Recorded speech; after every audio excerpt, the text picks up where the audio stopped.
حضرت عمر کا دور خلافت آیا. حضرت عمر کا تو ایک جلال تھا.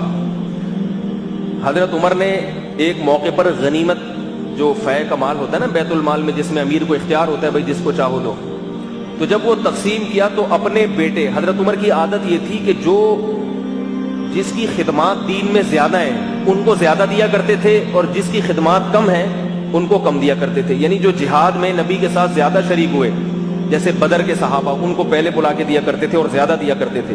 جو بعد میں ایمان لائے ان کو کم دیا کرتے تھے. تو حضرت عمر نے حضرت حسن حسین کو زیادہ دیا اور اپنے بیٹے عبداللہ بن عمر کو کم دیا.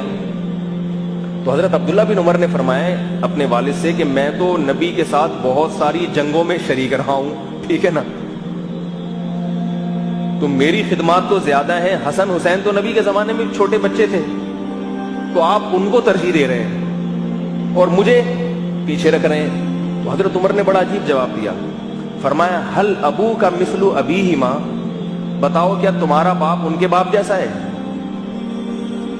یعنی حضرت علی کو اپنے اوپر فضیلت دی. آگے فرمایا حل امو کا مثل امیہما، کیا تمہاری ماں ان کی ماں جیسی ہے؟